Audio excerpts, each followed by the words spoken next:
우리가 펼쳐진 창세기 21장에는 중요한 세 가지 사건이 기록되어 있습니다. 1장부터 7절까지는 아브라함과 사라가 드디어 아들을 낳은 사건을 기록합니다. 그리고 8절부터 21절까지는 하갈과 이스마엘이 집에서 쫓겨나 광야를 방황하는 사건을 기록하고 있습니다. 그리고 22절부터 우리가 읽은 34절까지는 아브라함이 그랄 왕 아비멜렉과 서로 맹세, 약조를 맺는 사건을 기록합니다. 21장에 기록된 이 세 가지 사건 다 따로따로 별개의 사건으로 보입니다. 그런데 사실은 그렇지 않습니다. 창세기를 기록한 저자는 세 가지 사건이 결국에 한 곳을 향해서 한 곳에 집중되고 있음을 우리에게 말하고 있습니다. 이 세 가지 사건의 핵심은, 이 세 가지 사건의 공통점은 다른 것이 아니라 우물 생수입니다. 21장 전체를 잘 꿰뚫어 가기 위해서는 오늘 본문에 등장한 이 우물의 의미가 무엇인지를 잘 알아야 됩니다. 그래서 아브라함과 사라가 아들을 낳은 것과 하갈과 이스마엘이 그 집에서 쫓겨나 광야에서 방황한 것, 그리고 아브라함이 그랄 왕 아비멜렉과 서로 이야기를 하면서 맹세한 이것까지가 어떻게 서로 연결되는지 우리가 살펴봐야 됩니다. 1절부터 7절까지 기록된 두 주인공은 아브라함과 사라입니다. 여러분, 아브라함과 사라는 굉장한 부자였습니다. 그리고 거기에다가 두 사람은 오래 살았습니다. 두 사람 수하에 종들도 있었고 그리고 노예도 있었습니다. 세상적인 측면에서 보면 아브라함과 사라는 남부러울 것이 없는 사람들이었습니다. 부족한 것이 하나도 없었습니다. 그런데 겉으로 보기에는 그러하지만 이 부부에게는 말 못할 사정 하나가 있었습니다. 간절한 소원, 가람이 있었습니다. 그것이 무엇입니까? 자식을 낳지 못한다라고 하는 어려움입니다. 다른 것은 다 가졌습니다. 얼마나 부자였습니까? 얼마나 많은 식구들을 거느리고 있었습니까? 다 가졌고 다 누렸고 높은 자리도 올라갔지만 한 가지 문제만큼은 자기들의 힘으로 어떻게 할 수가 없었습니다. 몸종을 통해서 아들을 낳지만 오히려 이 아들 낳음이 하나님과 아브라함 사이를 멀어지게 했습니다. 가정 안에 고통과 아픔이 생겨났습니다.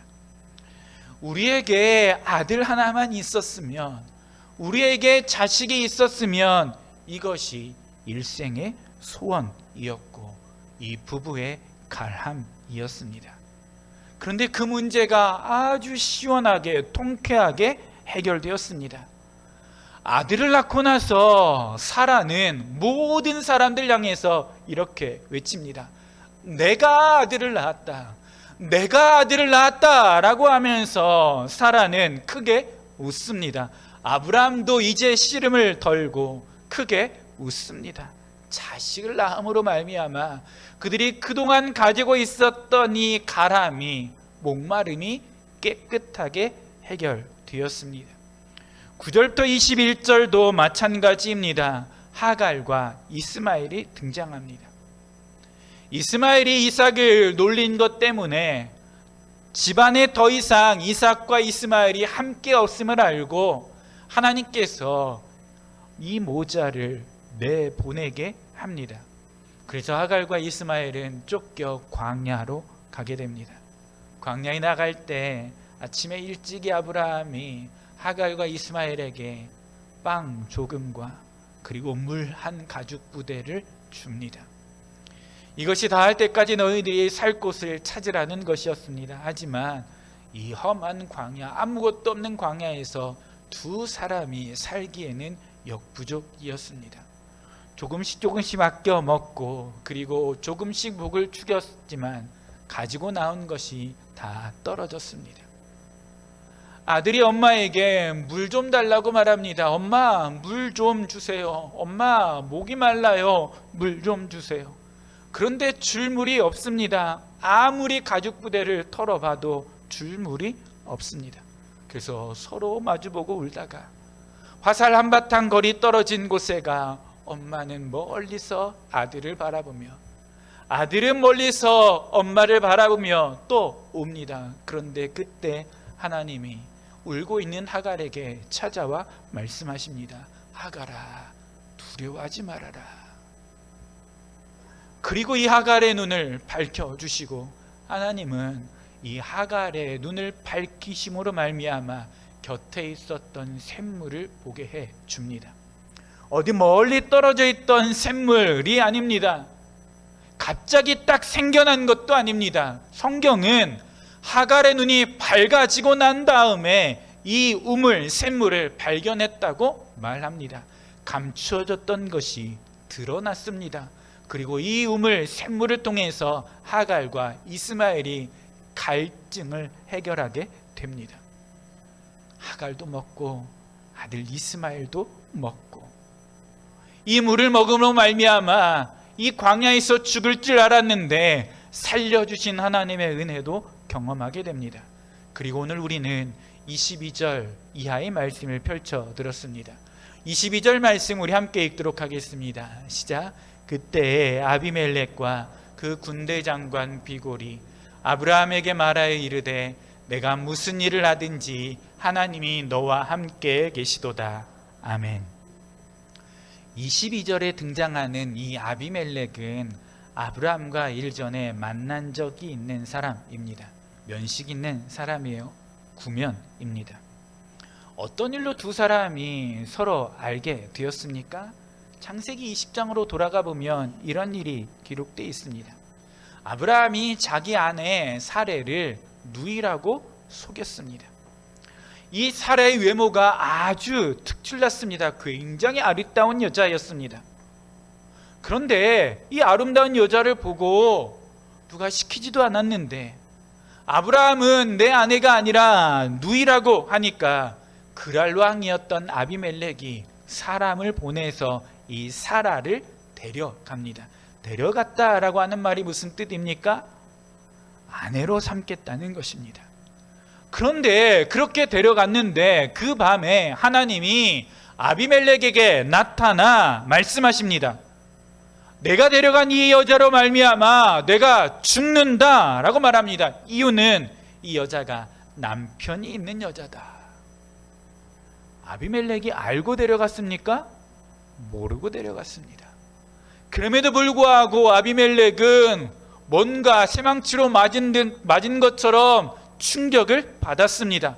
이 여자 때문에 내가 죽는다. 이유는 남편이 있는 여자이기 때문에. 그런데 참 다행히 아비멜렉이 이 여자를 가까이 하지 않았기 때문에 하나님 앞에 이렇게 말합니다. 하나님, 주께서는 의로운 백성도 멸하십니까? 내가 아무것도 하지 않았습니다. 내가 취하려고 이 여자를 취한 것 아닙니다. 라고 하나님께 항변합니다. 그리고 일이 잘 마무리되어서 아비멜렉은 사라를 돌려보냅니다.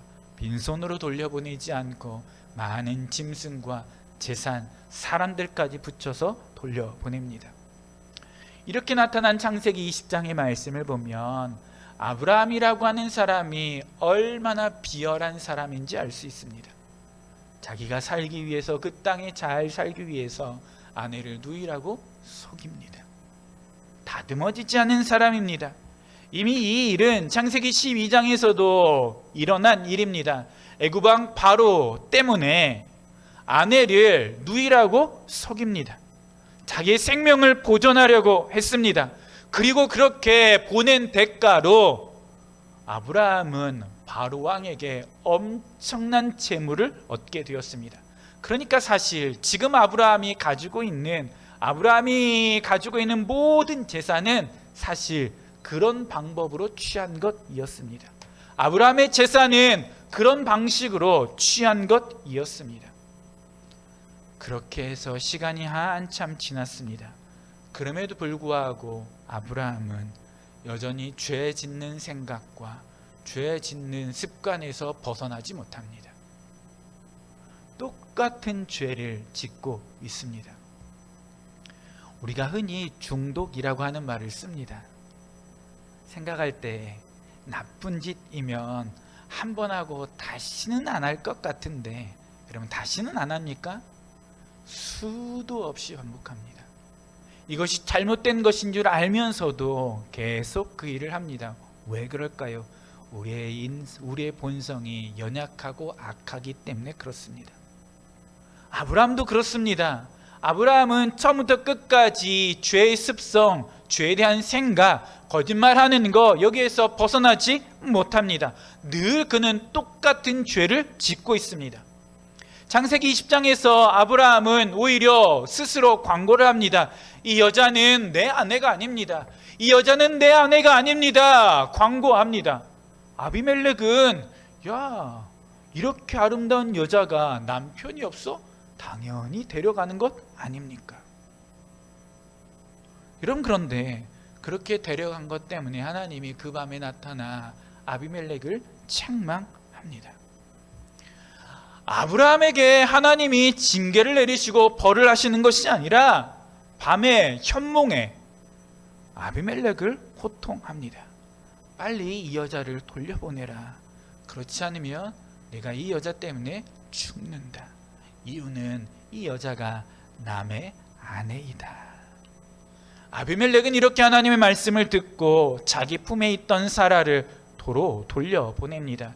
그리고 양과 소와 노비를 아브라함에게 줍니다. 자, 이 일이 그랄 왕 아비멜렉에게는 큰 충격이었습니다. 여러분, 그랄 왕 아비멜렉은 어떤 사람이었을까요? 성경에 자세히 기록되어 있지는 않지만 그는 한 종족의 왕인 것은 분명합니다. 그 당시에 왕이라고 하면, 족장이라고 하면 두 가지 일을 같이 하게 됩니다. 첫 번째는 왕으로서의 책무가 있고, 두 번째는 제사를 드리는 제사장입니다. 왕이 제사를 집례하는 제사장이었습니다. 그러니까 이 아비멜렉도 한 신을 섬기고 그 신에게 모든 것을 다 드리는 제사장이었을 것입니다. 제사 일, 그리고 나라를 다스리는 일, 두 가지를 겸한 것이 그 당시의 왕이었습니다. 그런데 사라 때문에 아비멜렉은 신비한 경험을 하게 됩니다.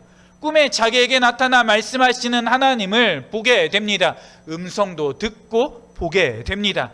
아마 이 일은 아비멜렉의 평생에 잊을 수 없는, 그의 뇌리에 완전히 각인된 사건이었을 것입니다. 이때 아비멜렉이 느낀 것이 있습니다. 바로 22절의 말씀입니다. 그때 아비멜렉과 그 군대 장관 비골이 아브라함에게 말하여 이르되 내가 무슨 일을 하든지 하나님이 너와 함께 계시도다. 아비멜렉의 머릿속에서 잊혀지지 않는 것이 무엇입니까? 하나님이 아브라함과 함께 하는 것. 그런데 22절에서 가장 중요한 단어는 그게 아닙니다. 내가 무슨 일을 하든지 하나님이 너와 함께 계시도다. 아비멜렉이 지금 아브라함과 대화하면서 강조하는 것이 무엇이냐면 이것입니다. 내가 무슨 일을 하든지 하나님이 너와 함께 하신다. 무슨 일을 하든지입니다. 여러분, 이렇게 말을 하는 아비멜렉의 말에는 어떤 의미가 담겨져 있을까요? 우리가 흔히 알고 있는 것처럼 세상의 모든 신, 모든 종교는 다 똑같습니다. 착한 일을 하면 상을 받고 나쁜 일을 하면 벌을 받습니다. 이것이 이 세상의 모든 신들이 사람들에게 말하는 것이고 그 종교를 따라가는 사람들이 아는 것입니다. 그래서 사람들은 다 착한 일, 선을 쌓으려고 합니다. 그런데 아비멜렉이 볼 때 아브라함과 함께 하시는 하나님은, 자기에게 밤에 나타나 꿈으로 현몽하신 하나님은 그런 하나님은 아니라는 거죠.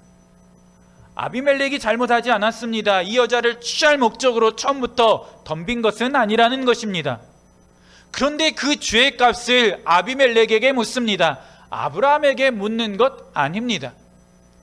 자기는 결혼하지 않은 여자인 줄 알고 데려왔습니다. 그런데 하나님의 심한 징계는 꾸지람은 아브라함이 아닌 아비멜렉에게 있습니다.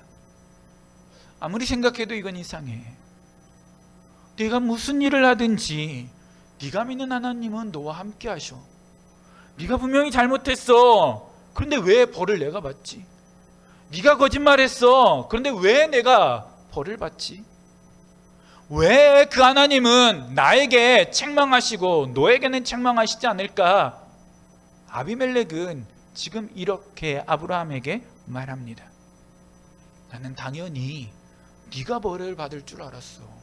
네가 거짓말했기 때문에, 네 아내 이 여자를 나에게 보냈기 때문에 당연히 네가 거짓말한 대가를 치를 줄 알았어. 그런데 이상하게 하나님은 나에게 네가 잘못했다고 말하는 거야. 이상하고 이상한 분이 하나님이야. 바로 그때 아브라함이 이 아비멜렉과의 대화를 이어갑니다. 24절 이하의 말씀입니다.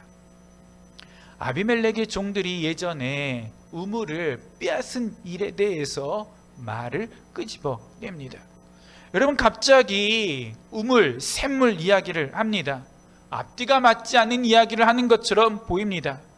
여기에서 한 이야기를, 아브라함이 한 이야기를 말하면 이렇습니다.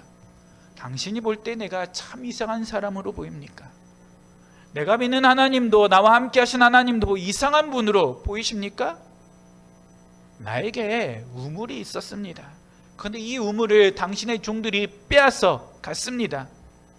나에게 우물은, 샘물은 생명과도 같은 것입니다. 앞으로 이 우물을 나에게서 빼앗아 가지 마십시오. 그러면서 양과 소를 취해서 아비멜렉과 맹세를 합니다. 무슨 맹세입니까? 이제 다시는 아비멜렉이 아브라함으로부터 우물, 샘물을 빼앗지 않겠다라고 하는 맹세입니다. 이렇게 도장을 딱 찍었습니다. 그런데 도장을 찍고 나니까 갑자기 아브라함이 이렇게 합니다.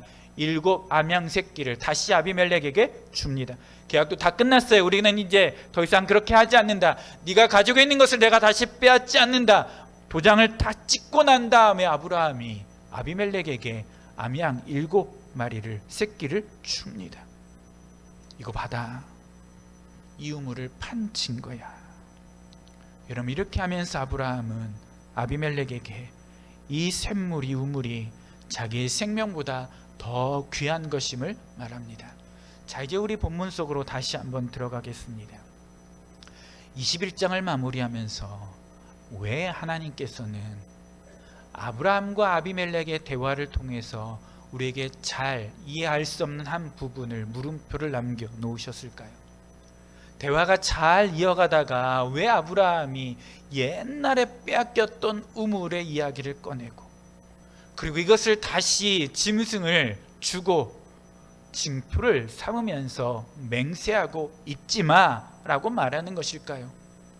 지금 이 일을 통해서 하나님은 우리에게 무엇을 보고 어떻게 생각하라고 말씀하시는 걸까요? 이런, 오늘 성경의 주인공 아브라함은 습관적으로 거짓말을 하는 사람입니다. 자기만을 생각하는 개인주의자였습니다. 이기주의자였어요. 자기를 위해서라면 아내까지도 깨끗이 팔아버릴 수 있을 정도의 사람이었습니다. 그래도 눈 하나 깜짝하지 않는 것이 아브라함입니다. 여러분 잘 보세요.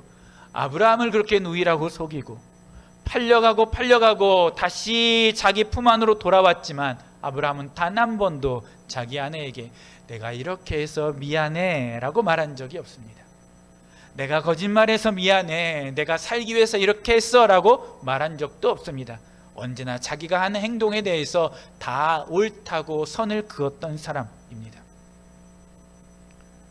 여러분, 그러면 성경은 도대체 왜 이 아브라함에 대해서 우리에게 보여주고 있을까요?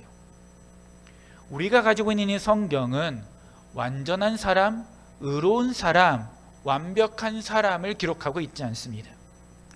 우리가 가지고 있는 이 성경은 인간의 구원을 위한 책입니다.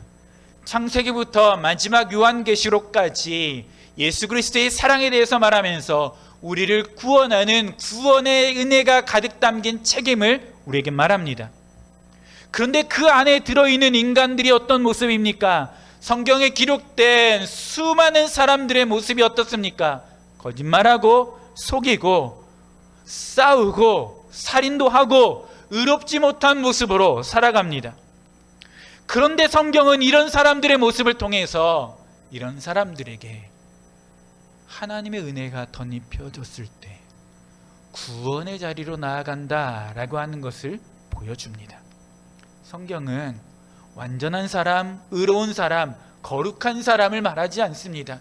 연약하고 거짓말하고 넘어지고 쓰러지고 아파하는 사람들의 모든 일들을 다 기록합니다. 추악하고 연약하고 사악한 모습을 낱낱이 신랄하게 보여주고 있습니다. 그런 인간들에게 찾아오셔서 하나님의 은혜가 덮여지고 예수 그리스도의 보혈이 덮여진 순간 구원받는다는 사실을 우리에게 강조하고 있습니다. 아브라함이 예외가 아닙니다. 창세기 11장 뒷부분부터 등장하는 이 아브라함은 처음에 출발은 하나님께서 말씀하시는 대로 나아감이었습니다. 내가 내게 지시할 땅으로 가라. 너의 고향과 친척과 너의 집을 떠나 내가 내게 지시할 보여줄 땅으로 가라. 그 말씀 앞에 아브라함이 과감히 떠나는 것처럼 보입니다. 그런데 여러분, 아브라함이 그렇게 떠났을 때에는 그의 아버지도 함께했고 그의 조카 롯도 있었고 약속의 땅 가나안을 향해서 간 것이 아니라 갈대아 우르와 비슷한 하란에 아주 오랜 시간 동안 머뭅니다. 이유는 가기 싫었다는 것입니다. 겉으로 볼 때 참 순종 잘하고 그 걸음을 잘 뗀 것처럼 보이지만 아브라함의 마음속에는 하나님의 말씀대로 순종함이 완전하게 완벽하게 있지는 않았습니다. 그런 사람이 출발점이라고 보여줍니다. 아브라함이 믿음의 조상이 된 것은 의로워서 정결해서 완벽해서 된 것이 아니라고 말합니다. 연약한 아브라함이었지만 하나님이 아브라함을 새롭게 빚어가셨다고 말합니다. 허물과 실수투성이입니다. 자기 것을 갖기 위해서 아내까지 팔아버린 사람입니다. 그럼에도 불구하고 하나님이 아브라함에게 이런 말을 붙여주십니다. 무슨 일을 하든지 내가 너와 함께 한다 라고 말합니다. 이런 왜 아브라함과 하나님이 함께 하실까요? 무슨 일을 하든지 아브라함과 함께 할까요? 이유는 오늘 우리가 읽은 본문에 등장하는 이 우물 때문입니다. 아브라함은 자기가 무슨 일을 잘해서 하나님이 자기를 생각해 주신다라고 알지 않았습니다. 내가 정말 뛰어났기 때문에, 내가 하나님으로부터 무언가 받을 만한 모습이 있기 때문에 하나님 나를 이렇게 이끌어 주신다라고 생각하지 않았습니다. 그에게는 언제나 흘러넘치는 이 생수, 우물이 있었기 때문이라고 고백합니다.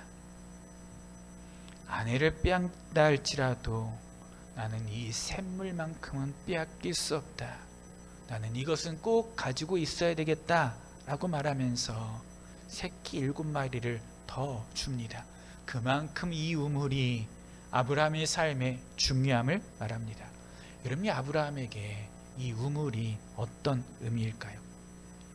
이스라엘 백성들이 광야의 길을 걸어갈 때 다른 것보다 목마름을 견딜 수 없었습니다. 이때 모세가 반석을 치니 물이 나옵니다. 생수가 터져 나옵니다. 여러분, 성경을 읽어가다 보면 이스라엘 백성들이 출애굽하고 처음에는 물 때문에 아우성치고 모세를 원망하지만 이후의 삶은 38년이 넘는 삶은 단 한 번도 물 때문에 하나님을 원망하지 않습니다. 광야의 40년 동안 모압 땅에 머물렀던 38년 반년 동안 이스라엘 백성은 단 한 번도 물을 좀 주십시오, 우리에게 물을 주십시오 라고 하나님 앞에 외치지 않습니다. 이유는 하나님께서 주셨기 때문입니다. 광야의 길을 걸어갔던 이스라엘 백성들에게 하나님께서는 생수를 주셨습니다. 그리고 그것을 먹음으로 말미암아 가나안 땅에 들어가게 됩니다. 그래서 예수님도 수가성 여인에게 요한복음 4장에 이렇게 말합니다. 내가 주는 물을 마시는 자는 영원히 목마르지 아니하리니 내가 주는 물은 그 속에서 영생하도록 솟아나는 샘물이 되리라. 이사야 선지자도 이사야 55장에 이렇게 말합니다. 오라 너희 목마른 자들아 물로 나오라. 돈 없는 자도 오라. 너희는 와서 사 먹되 돈 없이 값 없이 와서 포도주와 젖을 사라.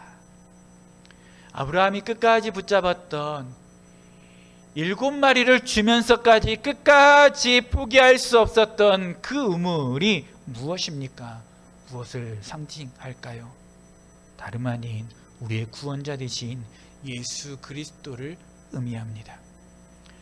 아브라함은 지금 아비멜렉에게 이 브엘세바에서 본 하갈과 그의 아들이 본 그 우물, 지금까지 아브라함이 가지고 있었던 그 우물, 그것이 얼마나 귀하고 귀한지 비밀을 아비멜렉에게 말합니다. 내가 이렇게 된 것은 내가 의롭고 잘나서 정결해서가 아니다. 이 우물 때문에 내가 어떠한 일을 하든지 하나님으로부터 은혜를 입게 되었다. 이 우물 때문에 하나님이 나와 함께 하시고 나에게 복을 주신다. 그러므로 나는 이 우물이 참 귀하고 귀하다 고백합니다. 아까 우리가 찬송가 266장을 불렀습니다. 제목이 무엇입니까? 주의 피로 이룬 샘물입니다. 가사가 이렇습니다. 주의 피로 이룬 샘물 참 깊고 넓도다. 구원하는 크신 능력 다 찬송할지라. 찬송할 새 주의 보혈 그 샘에 지금 나아가.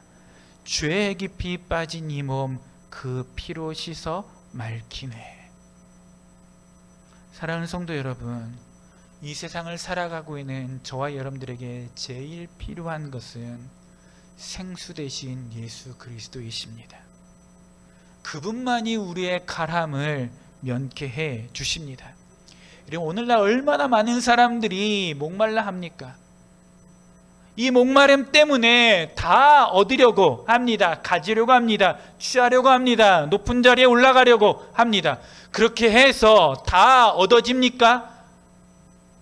그렇지 않습니다. 어떤 것도 우리의 목마름을 만족시킬 수 없습니다. 사람은 가지면 가질수록 더 심한 갈증만 납니다. 하지만 예수 그리스도를 만나면 그 안에서 우리는 영원한 기쁨을 누리게 됩니다. 여러분, 하갈과 이스마엘은 집에서 쫓겨난 사람들입니다. 그들이 브엘세바 광야를 헤매고 있습니다. 가지고 온 빵과 물이 통이 났습니다. 물을 달라고 조릅니다. 하지만 소원을 들어줄 수 없습니다. 두 사람이 살 수 있는 길이 무엇입니까? 물을 먹어야 삽니다. 우물을 발견해야 삽니다. 그런데 아무리 살펴보아도 없습니다. 하지만 하나님이 하갈의 눈을 밝혀 우물을 보게 하고 그 물을 먹게 되니까 두 사람이 삽니다. 죽음에서 구원함을 얻게 되었습니다. 아브라함이 거짓말하고 죄를 지었던 인간임에도 불구하고 하나님으로부터 용서를 받을 수 있었던 이유가 무엇입니까? 다른 것 아닙니다. 그가 잘해서가 아닙니다. 은혜의 샘이 그에게 나타났기 때문에 그렇습니다. 하나님의 은혜의 우물이 그에게 나타났기 때문에 그렇습니다. 사랑하는 성도 여러분, 이 광야 같은 세상을 살아가면서 무엇 때문에 그렇게 가람을 느낍니까? 무엇에 그렇게 목말라 합니까? 그 목마름을 해결하기 위해서 무엇을 마십니까?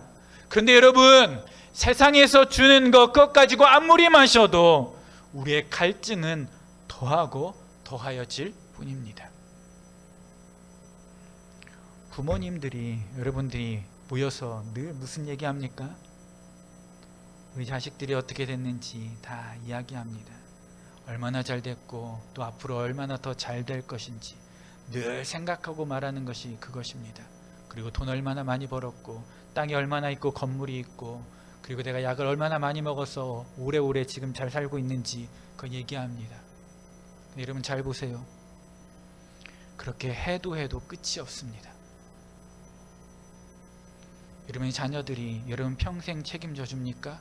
그럴 일 없습니다. 여러분이 가지고 있는 돈이 여러분 생명줄입니까? 그렇지 않습니다. 여러분이 가지고 있는 명예가 권력이 끝까지 여러분을 지탱해 줄 것 같습니까? 그럴 일 없습니다. 아브라함은 지금 이 순간에 자기가 가지고 있었던 재물, 짐승, 부함을 붙잡았던 것이 아니라 우물을 통해서 자기에게 끊임없이 베풀어 주신 하나님의 은혜를 붙잡고 그 은혜를 아비멜렉에게 이야기합니다.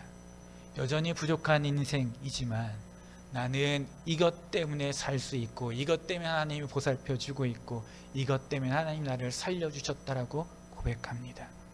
사랑하는 성도 여러분, 우리 삶의 가장 중요한 것은 다른 것 아닙니다. 예수님 한 분만이면 우리는 충분합니다. 예수님 한 분만이 우리를 살리시기 때문에 그렇습니다. 그분으로부터 흘러나오는 물을 마실 때 우리는 영적인 가람이 없어집니다. 우리 안에 모든 아픔과 어려움과 힘듦이 다 사라지게 됩니다. 우리의 목마름을 해결할 수 있는 유일한 길은 영원한 생수이신 예수 그리스도밖에 없습니다. 이분을 우리 마음속에 모시고 살아갈 수 있기를 간절히 축복합니다. 그분을 통해서 생수의 강이 흘러넘친 은혜가 저와 여러분들이 매 순간마다 경험하는 은혜가 되기를 간절히 원합니다.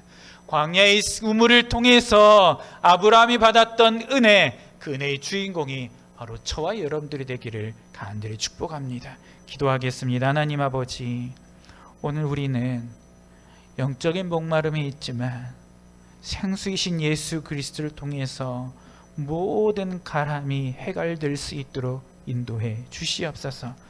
부엘세바의 광야에서 하나님이 보게 해 주시고 먹게 해 주셨던 그 생수의 은혜가 오늘 이 세대를 살아가고 있는 우리들에게도 동일하게 하나님께서 주시는 복이 되기를 간절히 원합니다. 흘러넘치는 은혜를 보게 해 주시옵소서. 맛보는 은총도 허락해 주시옵소서.